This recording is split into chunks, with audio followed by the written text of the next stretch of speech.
We're back from the weekend on Locked On Coyotes as we get to a lot to discuss. Arizona takes a loss to the Minnesota Wild in Minnesota. We're going to break this game down, see what we thought about this game. But also, Logan Cooley and the University of Minnesota took a visit right here in Arizona at Mullet Arena. We're going to take a look into those games as well on this episode of the Locked On Coyotes podcast. Your Locked On Coyotes, your daily podcast on the Arizona Coyotes, part of the Locked On Podcast Network, your team every day.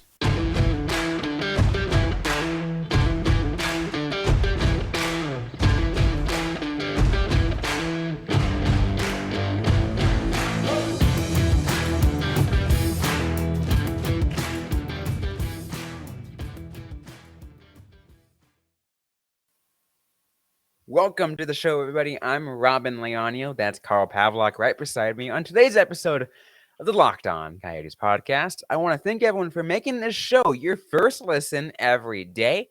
We are free and available on all platforms, including on YouTube. And of course, for our local listeners, we're also found on the KPNX 12 News app. We got a great show for you guys on today's episode. We are breaking down Arizona's 4-3 loss to the Minnesota Wild. As well as taking a look at the Minnesota versus ASU games that also happened over the weekend. Thanksgiving weekend. You got two big things coming up. That was a fun thing. We're not going to get to that though yet. Let's talk about Minnesota versus Arizona. Interesting that Arizona was in Minnesota to face the Wild, but Minnesota was here in Arizona to face the Sun Devils. But I mean, it was an Arizona-Minnesota weekend. What can we say? We get 3 straight days of Arizona-Minnesota hockey on the collegiate and professional level, which I'm sure the people of Minnesota would really appreciate. Absolutely, but we'll go ahead and start off with the Coyotes game. We are the Locked On Coyotes podcast. There's still some relevant things on the other side, but we'll talk about this first because 4-3, the final score. And it wasn't a good game, but Arizona had a couple of good looks. I mean, they had a decent resurgence at the end, but at the end of the day, though, 4-3. I think does not really give this game much justice, and when actually understanding what it really was. Yeah, definitely. As we've talked about a lot, the deciding factor for most Coyotes games is whether or not their opponent takes them seriously. You could tell the Wild were taking the Coyotes seriously from like the start when they put in Marc-Andre Fleury as their starting goaltender. Like going with your number one is definitely a sign we're like, hey, we're not going to let the Coyotes do some crazy, not spoiler because it's not the end of the year, but like spoiler type shenanigans on us.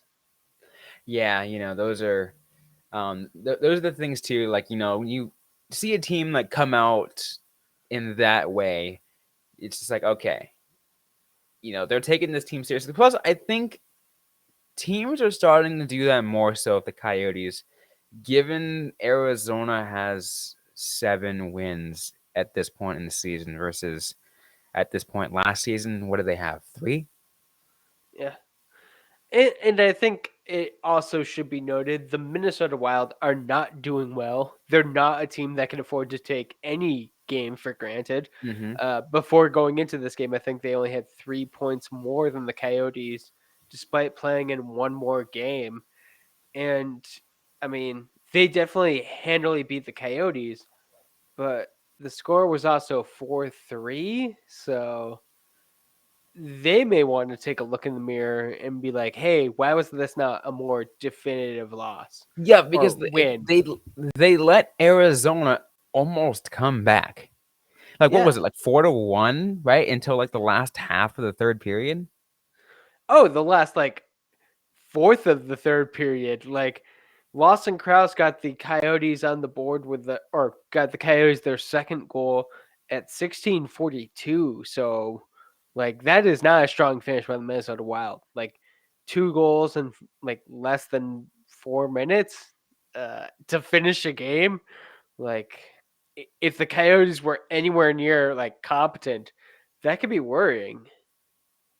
Oh yeah, right. Like, and like if we're talking about a team that this is like competent, but a team that overall has talent, right? Yeah, It's not to put a knock against the players that we've discussed and the players that look good, but if we look at on paper, it is a very not talented team. So it's yeah, just like, okay, yeah, you really got to understand where we're all coming from here. yeah. And I mean, like, I thought the Coyotes played very well for a team that was up against a Minnesota team that was trying and like significantly trying. Like, the Coyotes surprised me in a lot of ways. Like, not only coming back to get within one, but like just in general play, the Minnesota weren't dominant. Like, I would have expected them to be, especially against a division rival. So it was refreshing to see the Yotes keep it competitive. Absolutely. Arizona once again takes a 4-3 loss to the Minnesota Wild. It's a loss, but some things we can take out of it as potential things to learn from, potential things to take out of. But what we're going to do is we're going to take a look at some of the stats too, because there are some important stats from this game I think we can definitely learn from. And we're going to do that in just a moment. I do want to let everyone know today's episode is brought to you by SimpliSafe. Did you know that over the holidays, property crimes like burglaries and package theft spike nationally? That's why our friends at SimpliSafe Home Security are offering 50% off the award-winning security system so that more families can feel safe and secure this holiday season. Order your SimpliSafe system for half off today and enjoy advanced security for greater peace of mind this holiday season. SimpliSafe was named the best home security system of 2022 by US News and World Report. In an emergency, 24/7 professional monitoring agents use Fast Protect technology exclusively from SimpliSafe to capture critical evidence and verify if a threat is real to get the priority police response. With the top rated SimpliSafe app, stay in complete control of your system anytime, anywhere, arm or disarm, unlock for a guest, access your cameras, or adjust system settings. Don't miss your chance to save big on the only security system that I recommend. Get 50% off your new SimpliSafe system at simplisafe.com/LockedOnNHL. This is their biggest discount of the year, so do not wait. Once again, that is simplisafe.com/LockedOnNHL. There is no safe like SimpliSafe.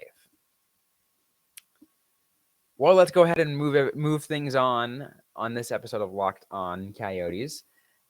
As we discussed, Arizona's 4-3 loss to the Minnesota Wild on Sunday. Carl, let's take a look at the goal scorers. You mentioned Lawson Krause. He was the one that got that goal in that around the 16-ish minute mark of Yep.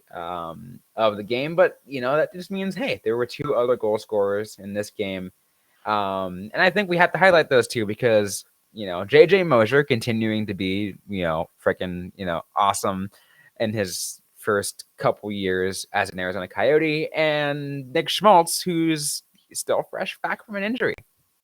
Yeah. Uh, there's a lot to talk about for all three of those. Lawson Krause gets his 10th goal of the season, which is phenomenal for a player who, like, did we talk about his snake bitten season with Desert Dogcast, or was that like not that year? But I believe we talked about it to a. I'm trying to think actually. No. Uh, it was in my it was in I had just taken over right here on Locked On Coyotes. yes, And I yes. had you on as a guest several times to talk about snake bitten Lawson Krause. Just like, how bad do we feel about this kid? The fact that like he takes so many shots and he's got so many good chances, but he hits the post every single time. And it felt so bad for him. But it feels like that was a long time ago because I had to think about that. I was like, when was that? And it was only that not that long ago. And but because of where he's come from it feels like forever ago. Yeah. I mean, like 10 goals already. Like he is phenomenal. And like he definitely is a player who gets a lot of empty netters. I think he has 3 already on the season, but that says a lot about like where Bear thinks he should be deployed, like how comfortable he is in those final seconds of the game. But he has been like just dominant 5-on-5 lately, and it's been Hmm. amazing to watch. It's But we been really also need to awesome. talk about, Yeah. yeah, Go ahead. we Sorry. also need to talk about like Nick Schmaltz, 3 goals in 3 games. Like that's a Yeah. phenomenal return to the NHL. And JJ Moser with his 3rd goal. I don't know why like teams keep letting him alone like in front of the net. It's insane. It's like the Coyotes lost this game, but there is a lot to appreciate about it. Absolutely. I want to say one more thing too about Lawson Krause, and it's the fact that like a lot of people were kind of doubting his contract value, right? He was getting paid. He's getting paid over $4 million, Yeah, and some people was like, is that too much? Because was the last year a fluke? And I think yeah. that this contract very might have been that motivation for him. He's like, hey, I actually am worth this amount. I'm gonna prove it to everybody. I mean, they settled on 4 million, right? Like as far as we're to like believe, in the actual room just before arbitration began. So Kraus wanted more. Like there's no way the Coyotes gave him exactly what he wanted. He No. wanted more, Well, I and think the you thing could, is the term that we were looking at when it comes to arbitration was 1 year. Kraus wanted a lot yeah. more because he wanted a little more security for a 1 year contract. So they were able to negotiate a little bit more on, what was it, 3 years? Let me pull it up. Either way, though, like if you're negotiating with the team, the player wants more money. They want more term. They want more everything. Um, so like he definitely thought that he was worth more. For me, the thing Five that I years. kind of, yeah, 5 years. Wow, 5 years, 4.3, and he's gonna look like a steal if he keeps continuing to be this Mhm, player. yeah, absolutely. He's gonna look like a steal, and I think that's awesome to see. Like, I really love it for him that he's playing this well, and is proving his worth, Yeah, and then some.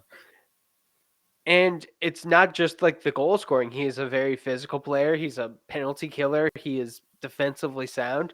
He's like the total package. He's a good Bill Armstrong player. Like he is what I think Bill Armstrong wants to have as the template for this team in a lot of ways, because he is drafting like the bigger players, like the heavier players, but players who he hopes can have skill.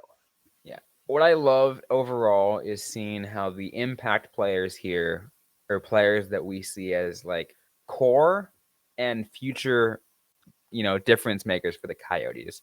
Because, Lawson Krause and how he did, and, what we're looking at now under a 5 year contract. Yep. Nick Schmaltz, who is definitely, within the Arizona Coyotes leadership.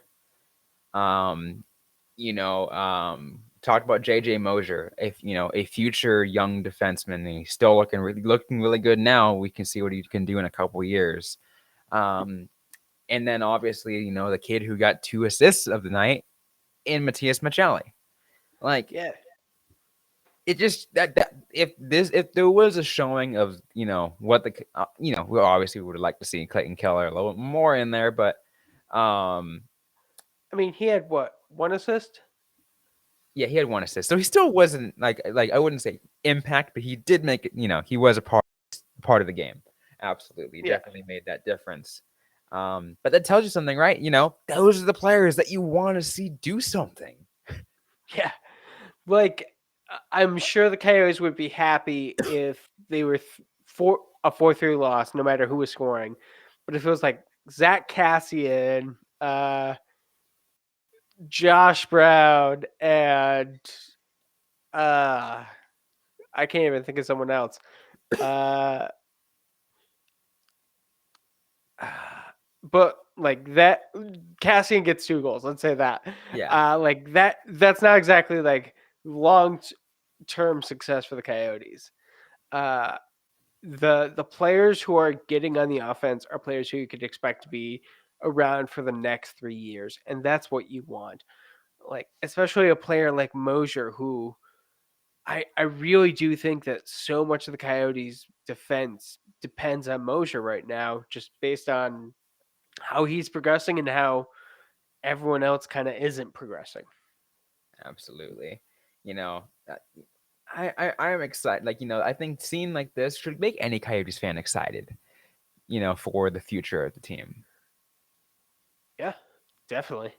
How could you not be excited when, like, even the players who didn't show up on the score sheet, I thought had good games, like Valimaki, I thought had a really good like game.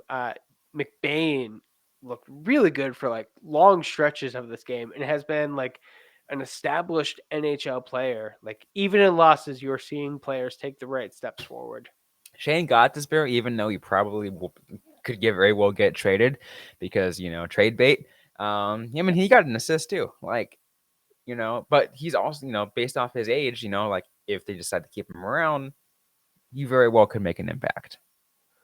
Yeah. Or you could do like a trade and resign, like the Coyotes Well, have done it with players before. and I think that's the thing that was also discussed at one point too. I think with other the media, Coyotes media, and it's like, yeah, there's very well likely a case where a couple players, I think Gonsberg could be one of those, get traded by the deadline, and then like just kind of help fulfill like a team get make a playoff push. But because of the way they were treated in Arizona and like kind of got their shot and had a good time playing for Arizona, is gonna come back to Arizona. Like we're at this point in the franchise where it seems like it seems awesome that's the case. Yeah, I mean, the Coyotes definitely took a lot of chances on players, and from everything we can tell, they treat the players right. They know that they need to just respect the fact that these players are in a tough situation with the arena. They're not necessarily playing where they want to be. Like they have like a massive road trip. So you gotta treat the players right every other way you can. And like it would be great if Gostisbehere was like, hey, the Coyotes traded me, but they helped me revitalize my career. I want to be with them, especially as they like start to get out of the rebuild because we're entering year 3. Coyotes aren't going to be great, but they will hopefully be better. And if Gostisbehere wants to stick around for that year, one after, that could be like a really good opportunity for him as well. Absolutely. Speaking of the future of the Arizona Coyotes, a lot of Arizona Coyotes fans got a chance to take a look at one Logan Cooley as the University of Minnesota came to Mullet Arena to visit the Arizona State Sun Devils. We're going to talk about those games and some really cool things that we're seeing over the weekend on those two games in just a moment. Obviously, we're going to get through all of those and more on this episode of the Locked On Coyotes podcast. Today's episode is brought to you by BetOnline. BetOnline.net is your number one source for sports betting information, stats, news, and analysis. It's where you can get the latest odds and trends for every professional and amateur league out there, from football to basketball to soccer and esports. We've got it all at BetOnline. And if you like sports podcasts, it's where you can get those as well. They are all over BetOnline. We have got the latest and fastest and easiest way to get your betting information. Head over to our website today or use your mobile device to learn more. Bet online, where the game starts. Well, I do want to thank everyone once again for making on Coyotes your first listen today. For your second listen, be sure to check out Locked On Sports today. From the games that matter most, the biggest stories in sports, go beyond the scoreboard and behind the scenes with global experts and insights only Locked On can provide. Locked On Sports today is available on this app, on YouTube, and wherever you get your podcasts. Now let's go ahead and move on, Carl. We're wrapped up talking about Arizona's 4-3 loss to the Arizona Coyotes. But now let's talk about another Minnesota versus Arizona, and that is University of Minnesota versus Arizona State, as that happened on Friday and Saturday at the Mullet Arena, where it was a battle of Josh Stone versus Logan Cooley, future of the Arizona Coyotes. Yeah, I mean there was a lot of other players involved, but for the sake of Coyotes fans, Doan and Cooley were the number one draw, and the teams split the series. Minnesota won 3-2 one game, and then ASU 6-5 the next. 6-5 So in overtime too, I believe, which is huge because we're talking about University of Minnesota here. They're a top 5 program in the nation, and Arizona State was able to do that. What they did in that comeback on not comeback, but on that upset win on Saturday night. But a lot of really cool things to see out of that weekend. Like we said, Logan Cooley was a big ticket. There's a reason why, Carl, tickets were going for over $200 for those weekend games. I tried to get a ticket. I really thought about it, and it was $40 for the cheapest ticket. And I have paid less for Coyotes games than seeing a Minnesota ASU hockey game. Like that was just kind of insane. Yeah, like obviously when I saw it, I think it was before the last minute drop. So I was looking at tickets for $200 and I was like, I can't do that. um, I mean, even like 200 to 440, like those are insane. Like I remember going to ACHA ASU games and it was like $5, $10. right? Yeah. Yeah. Absolutely. Uh in But that tells you though with the awesome amount of growing in the game here in Arizona, right? The fact that Arizona hockey has gotten to the point in which a lot of fans are going out to watch the college team, and that's awesome. And everyone, a lot of listeners know I am no fan of Arizona State. I am an alumni of Arizona, so like it hurts me anytime to say anything good about Arizona State. But what they're doing with the hockey program is awesome. Yes, absolutely. And as no fan of U of A, it would still be nice if they got an NCAA program, if they continued to add like college hockey, because one of the things that I was looking at the Coyotes Wild game was like University of Minnesota players, because I think the broadcast mentioned that Travis Boyd was on the team there, Mm-hmm. and I looked and it was Boyd and Bukestad on a team that I think had four other NHL players. I would love if ASU became a program that had like four NHL players like on 1 year's roster. That would be just insane growth. And it just kind of shows how much like Arizona hockey continues to develop. Absolutely, um, and it's really cool to see in that sense. But it's also really cool to see the future of the Coyotes among other teams. University of Minnesota coming to Mullet Arena, give that chance to be able to see Logan Cooley, as I mentioned, and Cooley just really proving to his own fans in Arizona a very good reason why he was the best player to pick in the draft. You gonna talk about what Cooley did? I'll let you say it. But I'm teeing it up right there for you. Go ahead. Okay. So Cooley had a very good weekend. Um, he had 3 assists. I believe two of them primary, one of them secondary, which is great. And he also scored a lacrosse goal, which is just phenomenal. His Also known first as the time in Mullet Michigan. Arena. Uh, I don't like that. I don't like the Michigan. But he scored the lacrosse style goal, the Michigan goal, whatever you want to call it, in his first time in Mullet Arena. Just a beautiful statement of what he is as a prospect and how skilled he is. And to do it in front of an Arizona crowd, I think is the cool thing. the fact that Absolutely. Arizona got a chance to see is like, look, this kid is the real deal. And now like this might have been the only chance that you get a chance to see Logan Cooley, but they got an absolute glimpse of what he will be when he finally and then some when he finally comes to Arizona. I mean, I can only imagine if you were one of the people who got to see Logan Cooley play in Arizona in his college years, that is phenomenal. Like you should hold that in your like hockey heart as being a great like I saw a Unfortunately, player. we're past the days of keeping your ticket stubs because digital Yeah. tickets. But if you have anything from that weekend that you can hold on to it because that will be a memorable weekend if you were Yeah. there. And I do feel we also should give Josh Doan his due. Two primary assists in the second game. Definitely like, not a bad weekend for him either.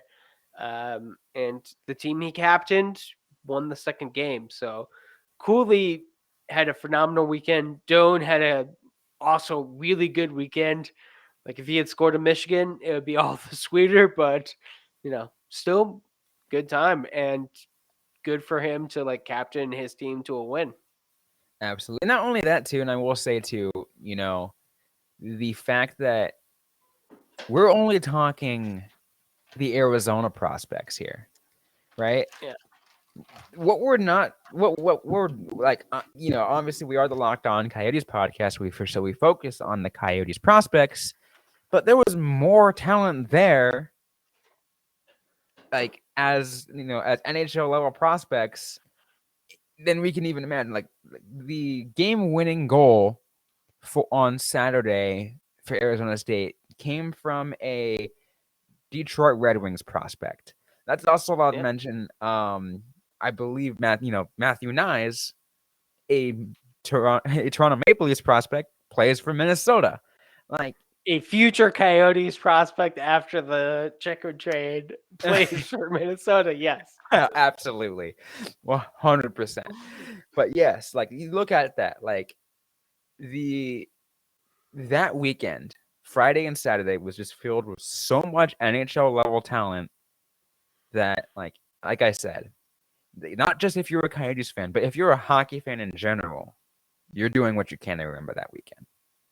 Yeah. I mean, let's put it this way. Like, how much lower would you say that game was compared to an AHL game? Maybe not all that much. No. Like, I would definitely give the edge to any AHL team over an NCAA team, but And here's another thing too, I'll say this too, Carl. Um, that weekend, unfortunately, like I say it in a good way and a bad way in some ways. Um, because like we're talking sellout crowds here at Mullet Arena, um, and even up to getting to standing room only for some, right? yep.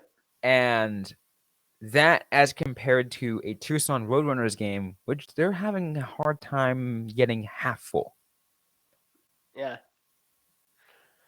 I mean, the Roadrunners aren't necessarily doing great right now, and I think ASU, like, they're in their honeymoon period with that arena, first and foremost, but they're also just a very exciting team to watch, and this game especially was like a major draw, especially for Arizona. Like, I don't see how you can be a person who cares about hockey in Arizona in any level and not want to see Logan Cooley play.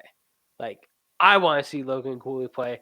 Even if he wasn't a Coyotes prospect, I would still want to see Logan Cooley play. Yeah, absolutely, because he was one of the most sought after prospects in the last draft. Like Yep. like even if the Coyotes drafted, Shane Wright or like Matthew Savoy or some other name, like Logan Cooley's name still would ring some kind of like, oh crap, this guy's good. Let's go watch him. Yep. we would still have seen like just a Logan Cooley package, and it's all the better that he is a Coyotes prospect. All the better. Uh man, and I'm sure he's glad he got a chance to be a part of that atmosphere to feel what it's like. Oh yeah.